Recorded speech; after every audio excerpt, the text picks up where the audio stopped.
Good morning, and just wanted to thank everybody for joining our webinar today. So today we're just going to cover a couple, a brief topic about securing remote access, specifically around MFA before RDP and SSH sessions.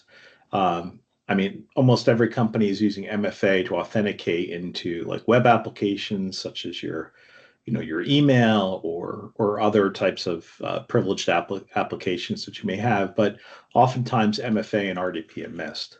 So just to kind of start a little bit about the 12-port platform. 12-port can help protect in various different ways about privileged access management and microsegmentation. Today, we're going to be just talking about this one area, MFA enforced sessions. So let's just talk a little bit about the challenges. So oftentimes there's a giant compliance gap. So when you are subject to various compliance controls such as NIST or HIPAA or SOC 2 or whatever, they require MFA for all privileged access. And you may have a VPN that challenges for MFA, but that VPN may just give you access to the flat network, which is not enough, right? So you may be challenged for your MFA when you connect to the VPN, but then when you go to a specific server or application, you're not challenged again. And oftentimes you really need to do that. So RDP and SSH sessions really should have MFA enforcement. Why does this gap exist? Because native OS login paths don't easily support MFA. So when you connect to RDP using an RDP client or an SSH client, they don't really have any way to challenge you for that second token. You may have a privileged access management or some other system, and they may have agents that could potentially do that. They may have custom clients, but they're not really, they're a little bit heavy for deployment. And this issue where you don't have MFA can lead to attacks because people who grab the credentials through some phishing mechanism or whatever can easily authenticate and move laterally in your organization with those stolen credentials. If you don't have MFA and you don't close those gaps, lateral movement for anyone with the credentials that get stolen is really easy, and that's why you hear entire companies getting ransomwared. It's because once people get an account, they can just continue to move without being challenged for MFA because they're kind of already in the door. So it's a great way to easily add a layer of protection to ensure that people, that people can't move laterally in your organization without being challenged for their identity. How we chose, to close the gap, and this is what Sam is going to help talk about today, is we do pre-session MFA. So we do it in line. It works with any native RDP or SSH tool, so you don't have to change any tool. There's no agents, there's no custom launches. It's in line, so we can control some of the session activity and verify people's identity before that. And that's what Sam's going to show today. So, let's hope that we can give you a good quick overview of that. Some of the benefits that you may realize if you move, to MFA before you gain access to these Windows and Linux OSs is there's zero change. You don't have to put any agents or configuration. It's very fast to deploy. It's ideal for a small and medium-sized company that's trying to improve their security posture. If you go a little further, you have a full audit trail and you have session recording for additional compliance reporting, which makes auditors happy, and it's consistent. So anything, you have MFA enforcement for any web, RDP, SSH, you really can prove you have really good controls in place as you move through your security compliance journey. So with that, Sam, maybe let's give it a show. All right. Let me take control here. Okay. All right, there we go. So we're going to be looking at three things here in this live demo. So first, we're going to look at access via the web interface here, how we're challenged for MFA there, what the experience is like. Then we'll look at a similar procedure second, where rather than logging into a privileged session to an asset using the web interface, we're going to use the proxy, and I'll show you how you can come in with even a native client, like the native Windows RDP client, and we can still inject MFA into that process. Then finally, we'll look at it from the administrator side. We'll see some configurations and options, so you can sort of see how you can set up MFA requirements in your system. So to start out here, I'm logging into a lower privileged 12-port user account here, just representing a, you could think of this as just a technician who has, access to a certain, set of machines for remote access. If I log in, in standard fashion, this is pretty typical, something you'd expect from enterprise software. We can challenge for MFA upon login. Now, for this account, as you can see here, it's configured to use TOTP for the MFA challenge, but you'll see later on in the configurations that we support, a pretty broad range of integrations. You'll see what that looks like momentarily. But I can log in now, and we're going to get started with that access scenario. So we're going to go into the asset database. We're going to look at a specific asset to use for this example. Let's use Windows Server right here. We're going to initiate a privileged RDP session. So we're going to do that from the top right here. We're going to click Access. And in this session launcher, you can see once again, before I begin this session, I'm challenged for MFA. So I'm going to enter that TOTP code one more time. I click Confirm, verification succeeded, and now I'm able to access the asset. So I click Access, it's going to connect my RDP session to this particular asset.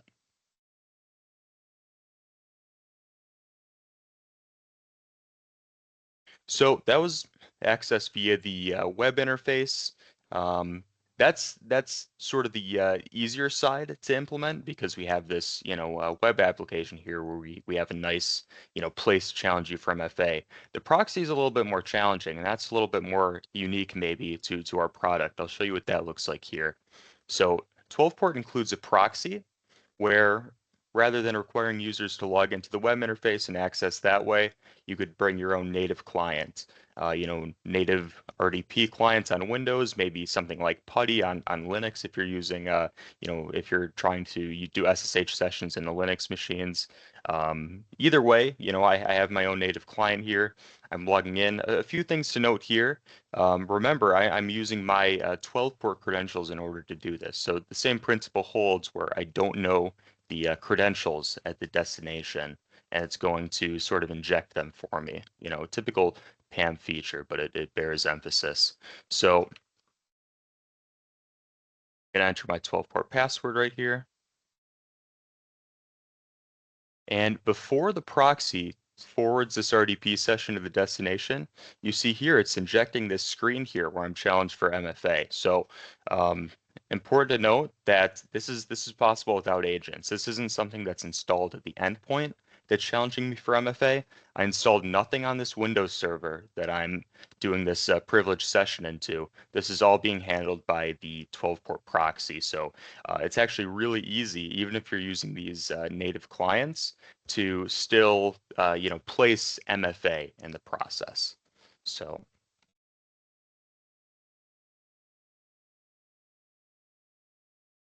just to show this working, just as before, I validate, and it's going to allow me to connect. And I have this RDP session here.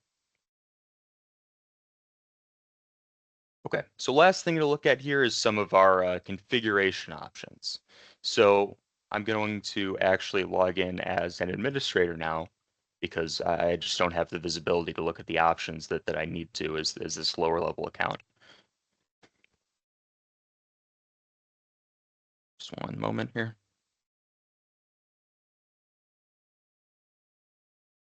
Okay, so configuration for MFA actually happens in a couple places. We're going to look at these access profiles first. So to summarize, an access profile is really responsible for defining how certain users and groups can access a certain asset, what they're able to do inside of privileged sessions, and also it determines whether MFA is required before connecting a user to a given asset. You see that's determined by this field right here. So this is pretty self-explanatory, but the cool thing about access profiles is that they can be assigned on a very granular level. You could assign them per user or per asset. So you could have, sort of, different policies based on different classes of destination servers or, different types of users in your system. So you really have a very advanced level of control over who's challenged for MFA, when they're challenged, if they're only challenged for a certain class of servers but not others. That's all up to you. It's very highly configurable. So that's the access profiles. The second place MFA is configured are the MFA rules right here. So if I add a new rule, you can sort of see how these are constructed. So we can assign an MFA rule to any user or group in our system, either from this built-in local directory or from any other identity provider that you may have integrated with. You could see some of our other options here. So we can create a rule, just as an example here for the technicians group. And if we look down through the options here, you can see some of our integrations. We could choose from Duo Security, Radius, YubiKey, Mail MFA, or TOTP. I also want to note that Entra ID, number matching authentication is also available, but that's not configured here. That's just enabled by default for users from your Entra ID integration. So this determines which form of MFA is used when the user logs into the app or when they're trying to connect to an asset, whatever operation that requires MFA. This is where you determine how they're challenged. The last thing to talk about here is intelligent MFA. So, you hear sometimes people talk about MFA fatigue. And actually, in the procedure so far, you've seen me, challenge for MFA, you know, quite a number of times in a very short window. I was challenged when I logged in. I went straight to accessing an asset, and less than a minute later, I'm challenged once again. So, you may rightly think that that's excessive. If there's an hour between these sorts of operations, maybe then you challenge again. And that's what intelligent MFA is for. This allows you to define a grace period where if someone is challenged for MFA once, say when they log in, and then they do some other MFA protected operation within this grace period, we don't challenge them again. We say, you're good to go. You were recently challenged for MFA. We're not going to challenge you again. So that's the grace period.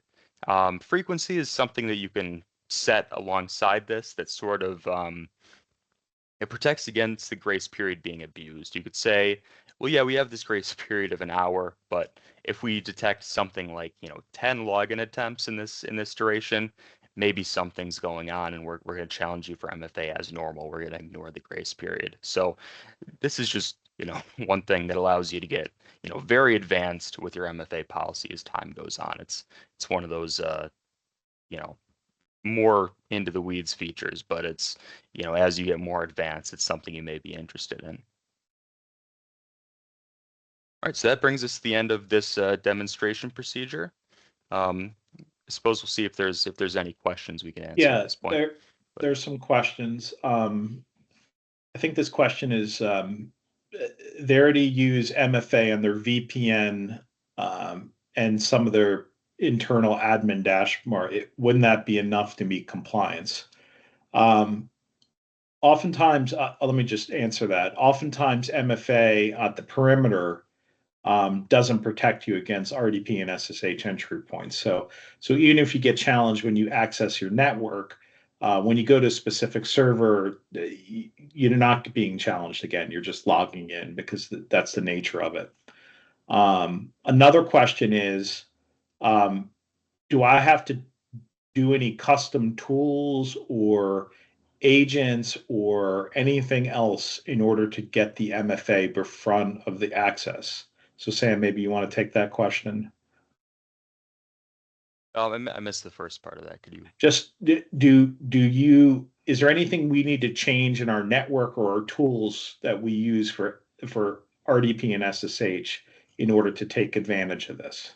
Okay, no, everything you've seen here works more or less out of the box. As I mentioned, it is agentless. So even when you're using the proxy, even when you're not interacting with this web interface at all, we're able to sort of inject that MFA challenge into the into that stream of your remote session. So no, there's really nothing to install other Okay. than this main application.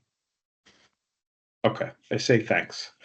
If somebody does steal a credential, I mean, how does 12 port protect access to that server? Like, what is the what is it doing in order to protect that? So let's say I have the credential, you probably don't have the MFA code, right? So Mhm. I mean that's the concept. So you wouldn't be able to move laterally without connecting and being challenged for MFA. Um, I think that's the answer they have there. Yeah, well, Um, if you obtain a 12 port credential, yeah, we protect it because you don't know the MFA code, only the main owner of the account does. If they obtain the credential of an endpoint of a server, um, we're able to protect that with credential rotation. So, okay, people who use it normally don't know the credentials, but even if someone does obtain them, we could rotate them on a schedule of your choosing, so they're quickly invalidated if someone who's not supposed to have them obtains them. okay. Another thing is we struggle to prove to auditors that our privileged sessions are controlled and monitored. How do people typically satisfy that requirement?